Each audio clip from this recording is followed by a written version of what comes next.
El Centro de Noticias Táchira presenta. Hola, ¿qué tal? Bienvenidos al Centro de Noticias Táchira. Continuamos con este ciclo de entrevistas Táchira Electoral a propósito del evento electoral convocado por el Consejo Nacional Electoral para el próximo 25 de mayo. Recuerde que todas estas entrevistas que hemos realizado durante las últimas semanas y continuaremos haciendo, puede observarlas además de nuestro canal de YouTube, Centro de Noticias Táchira, en nuestras cuentas informativas de Instagram, @noticias tachirenses, @conexión táchira y @reporte.táchira. Soy Lorena Bornacel y detrás de cámaras está Luz Frandy Contreras y a mi lado se encuentra Mariana Duque.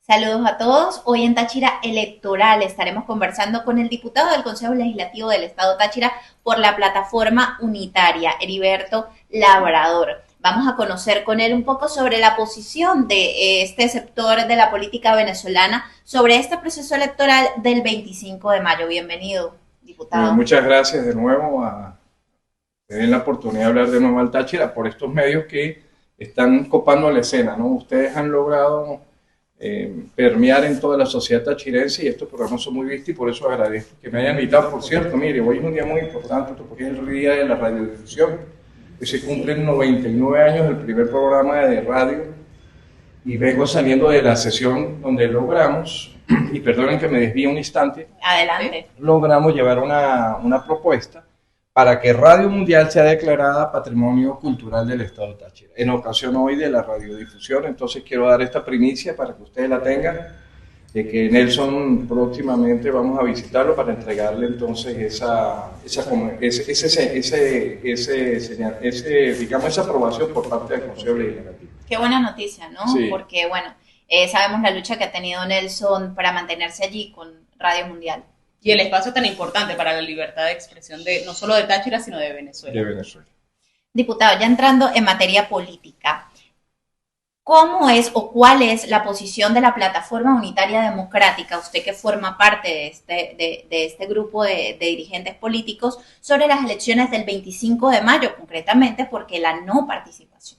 Sí, bueno, el vocero en el Estado Táchira recae esa responsabilidad en otro dirigente, los partidos que la conforman, pero pues yo soy el representante de la plataforma en el Consejo Legislativo y pudiera dar opinión sobre respetando por supuesto que el vocero es un dirigente de otro partido. La situación se inicia a raíz de todos los eventos, antes inclusive del 28 de julio, porque recuerden que este no es un proceso solamente que lo podemos analizar por lo que sucedió el 28 o después del 28, sino todas las inhabilitaciones que se vinieron sucediendo, todos los obstáculos que se vinieron presentando por parte del CNE para que pudiéramos llevar adelante un proceso eleccionario de mucha importancia, porque recuerden que íbamos a elegir al presidente de la República para el próximo periodo. Y desde ese momento pues ya veníamos fijando posición de todas las arbitrariedades que se venían presentando. Llegado el día 28 de julio, pues nos abocamos en unidad, en una verdadera unidad, en una unidad monolítica de todas las organizaciones políticas, de respaldar una opción de cambio que logró fraguar a lo largo y ancho de toda la sociedad venezolana, de toda la sociedad tachirense, especialmente tachirense. Y dado el proceso del 28, donde todos participamos, donde todos pudimos llevar adelante el acompañamiento, bueno, todo lo que sucedió con los miembros de mesa, con los testigos, posteriormente al 28, todos los detenidos que hubo el día 28, el día 29, el día 30 y que siguen habiendo en este momento, pues se fue generando en el Estado venezolano y en el Táchira un ambiente de no participación en un proceso que por supuesto reconocemos que es muy importante porque se elige nada más y nada menos que la Asamblea Nacional para el periodo de 6 años y el gobernador del Estado y los consejos legislativos. Nosotros, siendo coherentes, deberíamos estar participando en este proceso, pero dadas esas razones que mencioné al principio, hemos decidido no participar como una señal de protesta. Hoy en el Parlamento yo decía que estamos como una especie de duelo electoral, porque es como aquello que se te muere como un pariente y tú no terminas de superar y estás en ese proceso del dolor, de la impotencia que siente el pueblo venezolano, de no haber logrado por la vía electoral por la vía pacífica y por la vía constitucional, un cambio que venimos fraguando desde hace más de 26 años. De tal manera que eso es lo que ha ocasionado que hoy no vayamos a participar en ese proceso. Ese duelo del que usted habla se traduce como abstención en la sociedad, no tanto a nivel de partidos políticos o de ustedes como dirigentes, sino en la persona, en el ciudadano de a pie. Sí, ese duelo se va transformando, se va transfigurando. Hoy es desconocimiento, apatía. Me dicen los quienes están llevando adelante este proceso, quienes decidieron participar, que es muy respetable que lo hayan decidido así, que inclusive desconocimiento. Hay omisión por parte del CNE de no haber hecho una campaña informativa para que pudiera llegar a todos los sectores, y por supuesto está el duelo de la abstención que se traduce en la no participación. Mire, pueden haber cifras. Yo no quisiera adelantarme porque yo creo que eso debe ser parte del programa, pero se pueden romper hitos históricos en cuanto a la participación. Eso va a pasar a la historia como uno de los procesos electorales con la menor participación, pero no solamente por la abstención, sino por todas las consecuencias que generó ese proceso del 28 de julio. La pérdida de la confianza del voto del venezolano que la había recuperado para el 28, lo pierde casi que inmediatamente. Cuando nosotros salíamos a trabajar para el 28 de julio, para esa opción de cambio, la gente ya ni siquiera te hablaba, pero es que mire, son las mismas autoridades del CNE. No, la gente ya ni siquiera ya veía como una opción para que Venezuela se fuera por otros derroteros. Y hoy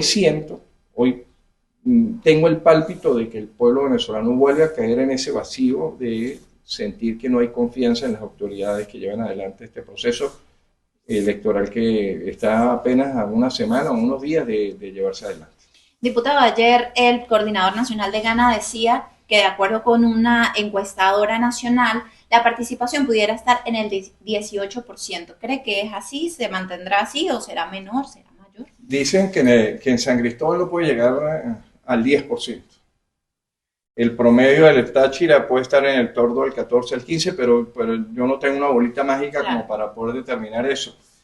¿Qué me hubiese gustado a mí? Que hubiésemos tenido una auditoría ciudadana, los que decidimos no participar, para no andar con estas apreciaciones que a lo mejor no obedecen, sino haber ido a los centros electorales del día 25 y haber hecho nosotros una auditoría de ese proceso para que realmente podamos determinar cuál fue el porcentaje de participación, porque si esperamos los resultados del CNE, pues indudablemente esos resultados pueden ser alterados en vista de ese cataclismo que va a suceder el 25 con la no participación.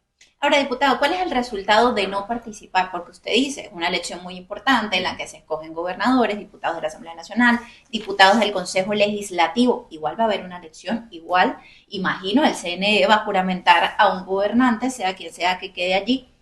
¿Cuál es la consecuencia de no participar? No, es muy negativa, porque genera un antecedente para el comportamiento ciudadano de los venezolanos. Recuerda que nosotros somos un país que desde sus inicios siempre le dijo al mundo entero, mire, por aquí es el camino de la independencia, por aquí es el camino de la libertad. Este es un país que jamás le siguió la huella a ningún otro país. Este país marcó una diferencia. Y posteriormente, instaurada la democracia, este país siempre logró los cambios por la vía electoral. Yo creo que el compromiso de nosotros como sociedad debe reinsertarse rápidamente para reconectarnos con los ciudadanos, para que no se pierda la fe, la esperanza. Este país tiene el derecho a ser libre, este país tiene el derecho a vivir en unas condiciones diferentes. Y nosotros como dirigentes políticos tenemos, creo que, una deuda pendiente con el pueblo. Tenemos que decirle al pueblo qué vamos a hacer al día siguiente, el día 25. ¿Qué vamos a hacer? Si nos vamos a seguir yendo a la casa o si vamos a tener una actitud más proactiva, porque vienen procesos subsiguientes. Por ejemplo, las alcaldías, ¿qué va a pasar con esos procesos electorales? Yo no me imagino decirle hoy a los 13 alcaldes desde la oposición, mire, váyanse para su casa. No me lo imagino, porque han trabajado, se han esforzado. han hecho un trabajo a sabiendas de todos los obstáculos, no me lo imagino. Y tampoco quiero imaginarme que nos digan que la reforma constitucional no es importante. Resulta que la reforma constitucional va a generar una transformación del Estado venezolano. Aquí va a empezar a florecer constitucionalmente la instauración de los consejos comunales. Del Estado comunal. Del Estado comunal, y eso va a generar así, y no hilando muy fino, sino muy grueso, en que las próximas elecciones para la Asamblea Nacional y las próximas elecciones para el Consejo Legislativo no va a ser de manera directa, sino puede ser a través del voto indirecto. Primero vamos a votar por los jefes de las comunas, y las juntas de las comunas van a elegir a unos delegados, y esos delegados son los que van a terminar eligiendo a los próximos diputados de la Asamblea Nacional y al Consejo Legislativo. O sea, nosotros perdemos, no podemos perder de vista el avance del gobierno actual en su propósito de consolidar, después de 26 años, un proceso que puede llevarnos hacia una verdadera autocracia. Y creo que esta es una responsabilidad que a mí particularmente me obliga a decirlo transparentemente. Yo no me quedaría tranquilo después del 25. Creo que hay que salir a la calle, a hablar con la gente y a reconectarlos con los problemas del pueblo venezolano. Diputado, usted dice que no participar es un modo de protesta, pero entonces ahora también habla de que estamos después de esta elección viene una próxima elección, hay que hacer. Entonces, participar en una sí, en una no, por ejemplo. Sí, pareciera que es como una falta de coherencia lo que digo, pero como todo duelo, hay que superarlo. Tal vez lo que nos condujo a no participar en el 25 no va a ser las mismas razones de que nos mantengamos pasivos. Yo creo que hay que salir de este duelo y convertirnos en algo mucho más. No es una contradicción, simplemente estoy pidiendo de que salgamos de esta posición de pasividad y que vayamos a una posición mucho más proactiva, porque lo que está en juego, tal vez aquí es un tema regional, pero lo que está en juego, la próxima oportunidad va a ser un tema más estructural, que es el tema de la reforma constitucional. ¿Para cuándo sería esa elección de la reforma? ¿Lo han dicho? Pues fíjate, tan delicado es que siendo una reforma que va a cambiar más de 80 artículos de la Constitución, ya deberíamos tener luces sobre cómo ha avanzado, cuáles son los artículos que se van a discutir, si eso se está llevando a las universidades para ser discutido, a los sectores. Sigue siendo como un tema muy oculto por parte del gobierno, pero no creo que pase de la finalización del segundo semestre de este año. ¿Y ustedes tendrán probabilidad o posibilidad de enterarse, de conocer todo lo que tienen estos artículos y llevarlo a la gente, por ejemplo, ya hemos para que tenido sepa? algunas luces, ¿no? Okay. Pero muy gruesas, unas luces.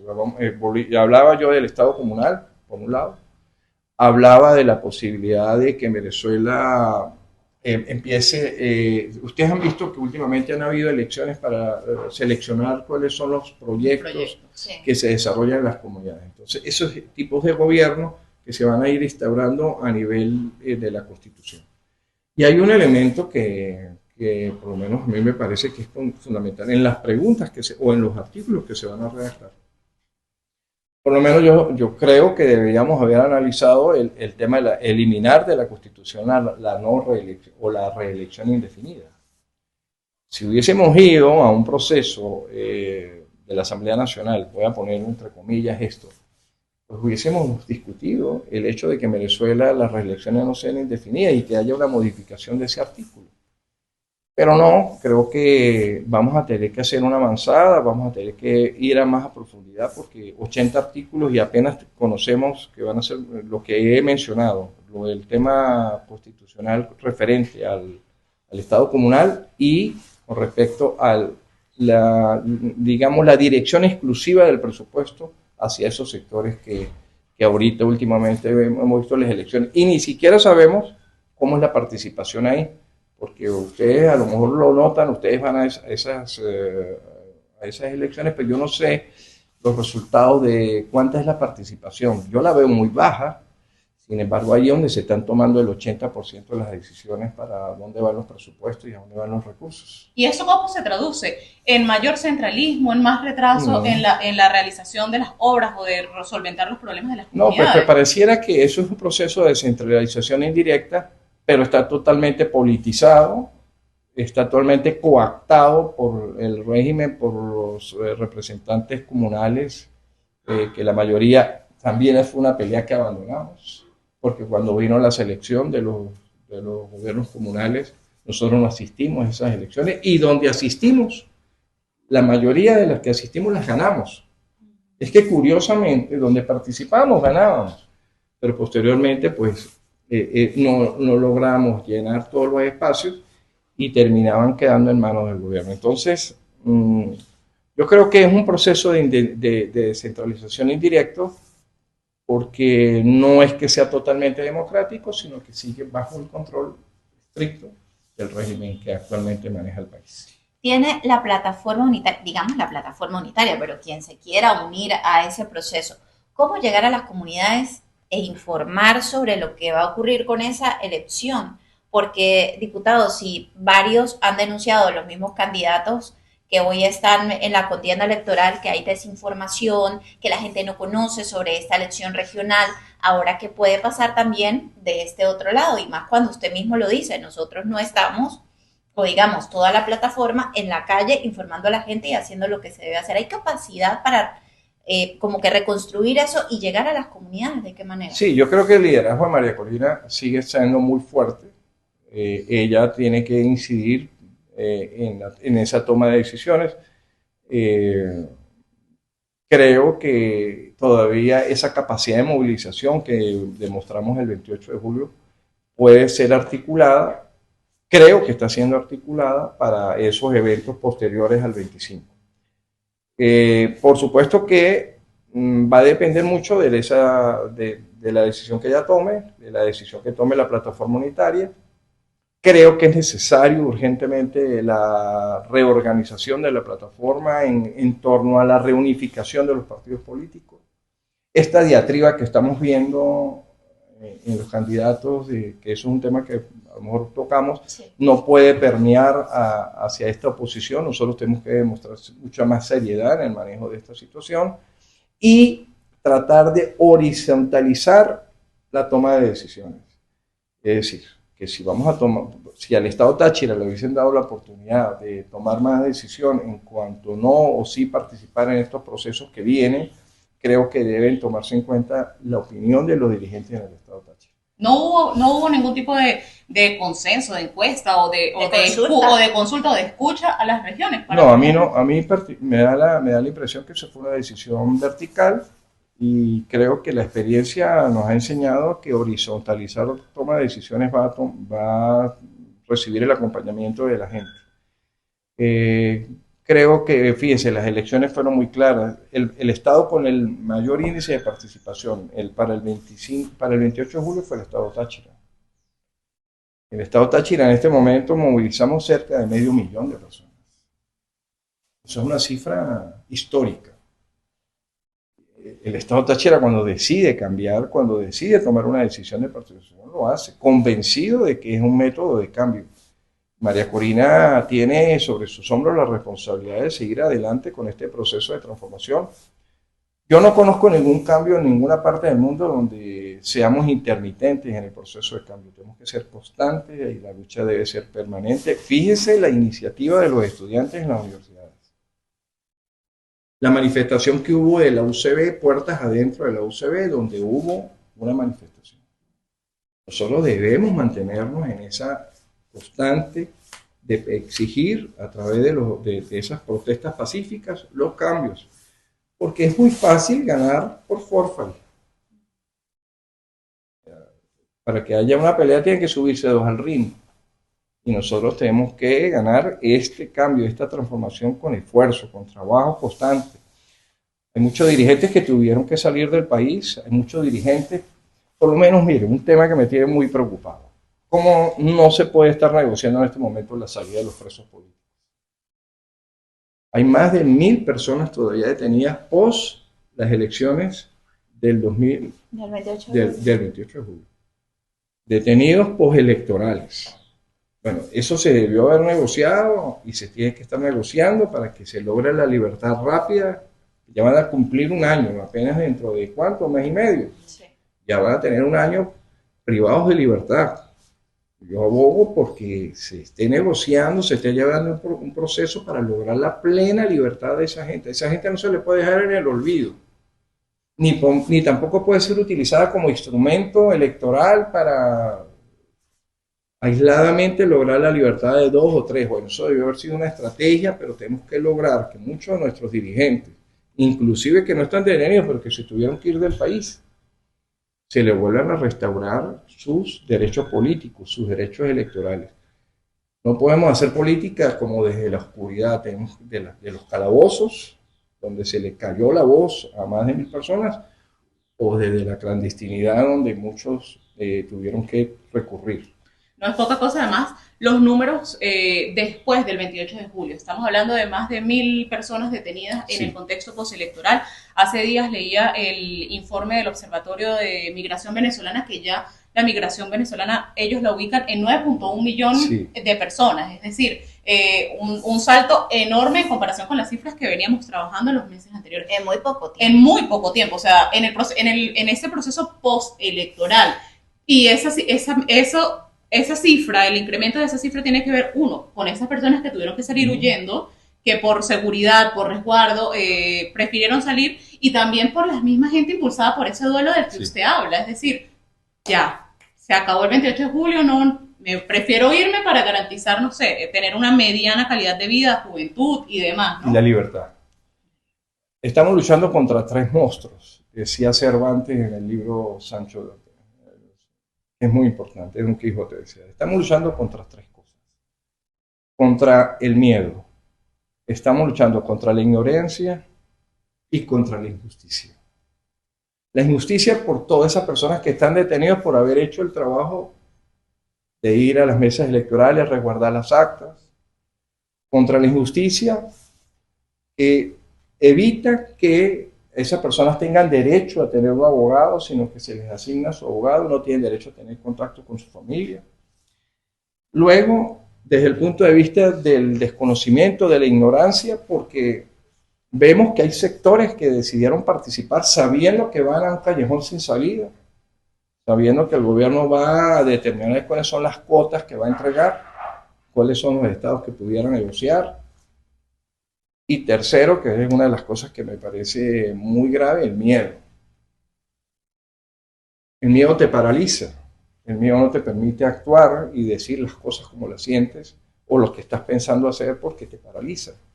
Y cuando uno enfrenta una situación de esta, nosotros que venimos formados de un partido como Acción Democrática que busca enfrentar la dictadura desde 1929 hasta el 58 y golpes de Estado posteriores al 58. Nosotros estamos hechos de otra forma. Nosotros sabemos la responsabilidad de estar aquí y sabemos los riesgos que asumimos, pero no puede ser el miedo el que nos paralice, porque si es así, pues por supuesto en la pradera va a reinar quien lo ejerza. Yo sé cuáles son los compromisos que tenemos y las responsabilidades que tenemos y tenemos que cumplir con eso, porque eso es lo que está pidiendo el pueblo. Y fíjate que no hemos hablado de los problemas más graves que el pueblo tiene, porque mucha gente que nos dice, pero es que yo ni siquiera sé que hay elecciones porque yo estoy pendiente de lo cotidiano.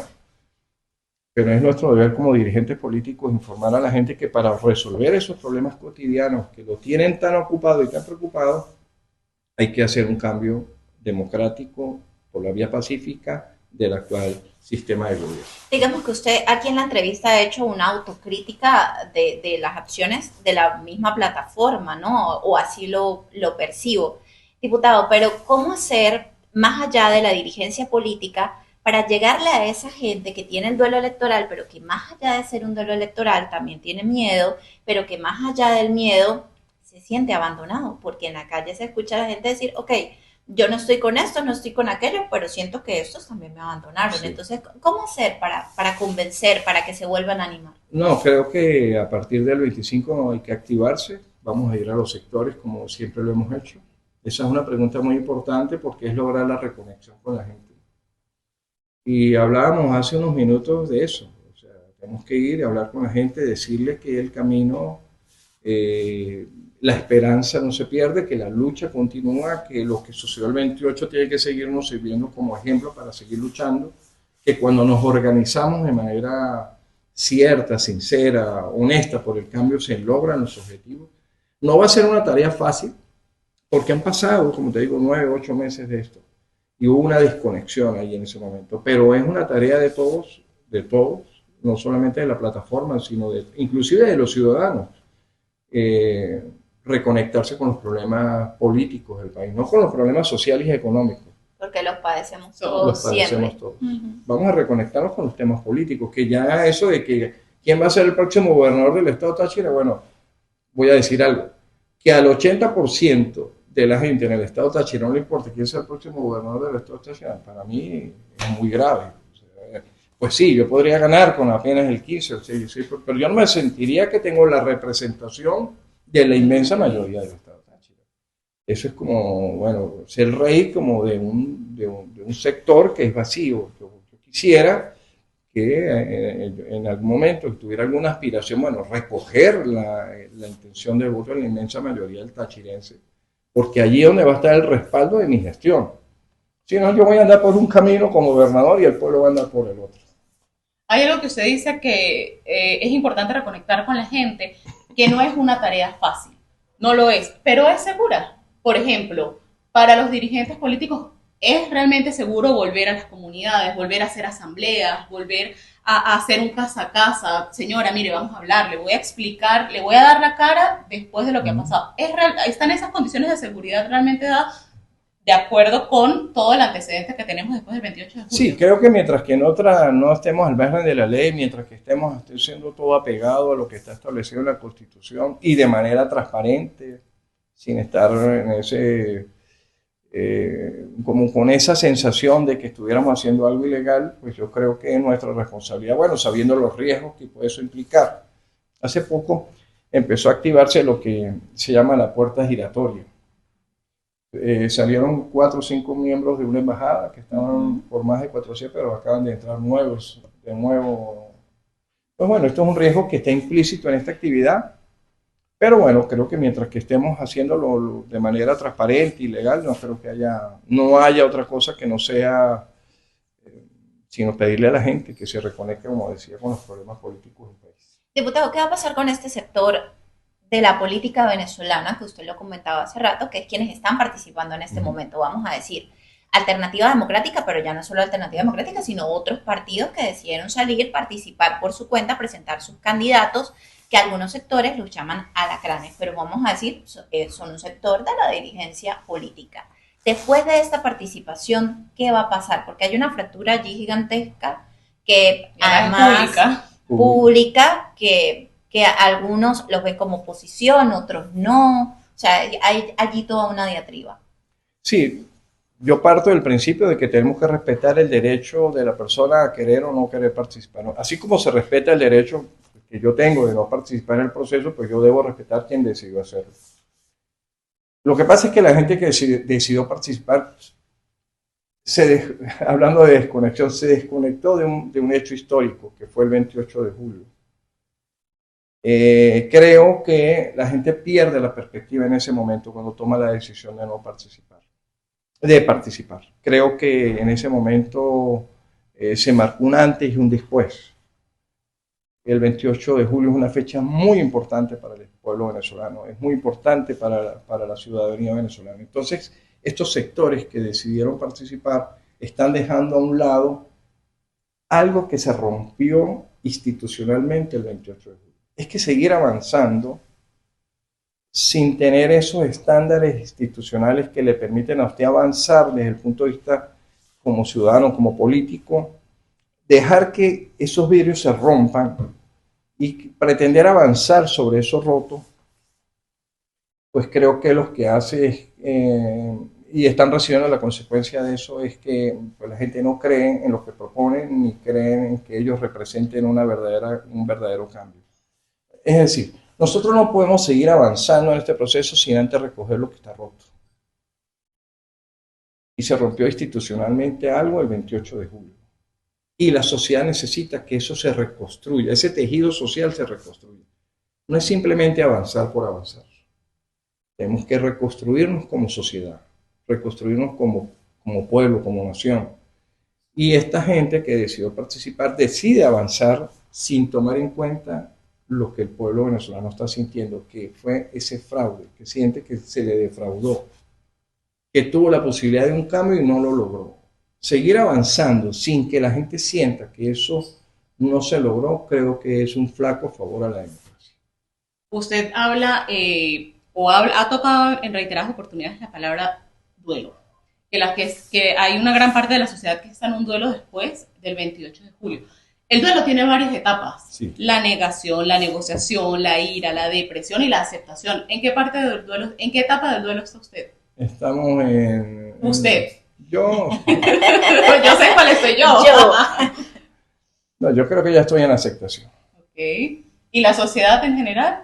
No soy un psicólogo No, social, ¿qué percibe usted? Porque no, usted creo que todavía- está en la negación de un proceso que generó una frustración muy grande, como cuando se muere un pariente muy cercano, que duele intensamente y eso no se ha logrado superar. Fíjense que los meses que han transcurrido son justamente como, bueno, los novenarios son 9 días, ¿sí? Vamos como en el noveno mes, yo aspiro que ya cuando entremos en el 10º mes, que es el Pero año pues, que viene, puede ser un novenario o un parto, porque un parto Un también parto, dura 9 9 meses, ¿no? meses. Bueno. Sí. yo estoy ya en el Cabo de Ángel. En el Cabo de... Amigos del Centro de Noticias Táchira, gracias por observar esta entrevista que se enmarca en nuestro segmento Táchira Electoral y que hemos venido realizando durante las últimas semanas a candidatos a la gobernación y a distintos dirigentes políticos que pueden aportar un poco a propósito de este evento que ha sido convocado por el Consejo Nacional Electoral para el próximo 25 de mayo. Agradecemos al diputado del Consejo Legislativo del Estado Táchira, Heriberto Labrador, por habernos acompañado el día de hoy. Su mensaje final aquí a nuestros...